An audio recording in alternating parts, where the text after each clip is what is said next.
പൊതുമരാമത്ത് വകുപ്പിനെതിരെ ഇടതുമുന്നണി ഭരിക്കുന്ന കോഴിക്കോട് കോർപ്പറേഷൻ കൌൺസിൽ പ്രമേയം പാസാക്കി. മാനാഞ്ചിറ വെള്ളിമാടുകുന്ന് റോഡ് വികസനം പൂർത്തീകരിച്ചില്ലെന്ന് ചൂണ്ടിക്കാട്ടി കോൺഗ്രസ് അംഗം കെ.സി. ശോഭിത നൽകിയ പ്രമേയമാണ് വോട്ടെടുപ്പ് ഇല്ലാതെ പാസാക്കിയത്.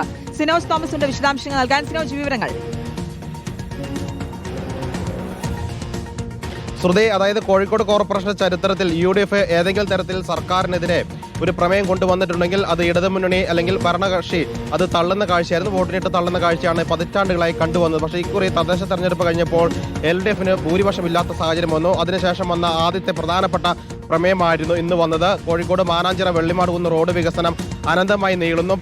അതിന്റെ പകുതി നിർമ്മാണം നടന്നു വരികയാണ്. അതായത് മാനാഞ്ചിറ മുതൽ മലാപ്പുറം വരെയുള്ള നിർമ്മാണം നടക്കുന്നു. അത് ഈ വർഷം 2026 ജനുവരിയിൽ പുതുവത്സര സമ്മാനമായി നാടിന് സമർപ്പിക്കുമെന്നായിരുന്നു പൊതുമരാമത്ത് വകുപ്പ് മന്ത്രി പറഞ്ഞത്. പക്ഷേ അതുണ്ടായിട്ടില്ല. ഇപ്പോൾ നിർമ്മാണം നടന്നു വരുന്നു. കഴിഞ്ഞ ഒക്ടോബർ 8-ന് കേന്ദ്ര സർക്കാർ മലാപ്പറമ്പ് മുതൽ വെള്ളിമാടുകുന്ന് വരെയുള്ള റീച്ചിനും NOC നൽകിയിട്ടും അതിന് ടെൻഡർ നടപടികൾ വൈകുകയാണ്. ഇതിനെതിരെയാണ് കെ.സി. ശോഭിത പ്രമേയം കൊണ്ടുവന്നത്. ചർച്ചകൾക്കൊടുവിൽ മേയർ സദാശിവൻ തന്നെ അത് അംഗീകരിച്ചുകൊണ്ട് പ്രമേയം പാസ്സാക്കുന്നു എന്ന് പറയുന്നു. വോട്ടിന് പോലും ഇടാതെ അത് പാസ്സാക്കുകയാണ് ചെയ്തത്. അതായത് സർക്കാരിനെതിരെയുള്ള പൊതുമരാമത്ത് വകുപ്പിനെതിരെയുള്ള പൊതുമരാമത്ത് വകുപ്പ് മന്ത്രിക്കെതിരെയുള്ള പ്രമേയമാണ്, കോൺഗ്രസ് സംഘം കൊണ്ടുവന്ന പ്രമേയമാണ് ഇപ്പോൾ ഇടതുമുന്നണി മേയർ ഉൾപ്പെടെയുള്ള ഡെപ്യൂട്ടി മേയർ ഉൾപ്പെടെയുള്ള ഭരണപക്ഷത്തിന് അംഗീകരിക്കേണ്ടി വന്നത്. ഏതായാലും ജനങ്ങളുടെ വശത്ത് നിന്നുകൊണ്ട് ഇത് അംഗീകരിക്കുന്നുവെന്നാണ് മേയർ പറഞ്ഞിരിക്കുന്നത്. ഏതായാലും NOC ലഭിച്ച റീച്ചിന്റെ നിർമ്മാണം ഉടൻ ആരംഭിക്കുമെന്നാണ് പൊതുമരാമത്ത് വകുപ്പ് പറഞ്ഞിരിക്കുന്നത്. ടെൻഡർ നടപടിയിലേക്കുള്ള പേപ്പർ വർക്കുകൾ ഉൾപ്പെടെ ഓഫീസ് വർക്കുകൾ ഉൾപ്പെടെ നടന്നു വരികയാണെന്ന് പൊതുമരാമത്ത് വകുപ്പ് പറയുകയും ചെയ്യുന്നുണ്ട്. ശ്രുതി, അതാണ് ജനങ്ങളുടെ പക്ഷത്തു നിന്ന് ഇങ്ങനെയൊരു പ്രമേയം പാസ്സാക്കുന്നു എന്നുള്ളതാണ് മേയർ പറഞ്ഞത്. സിനോജ് തോമസ് ആണ് വിശദാംശങ്ങൾ നൽകിയത്.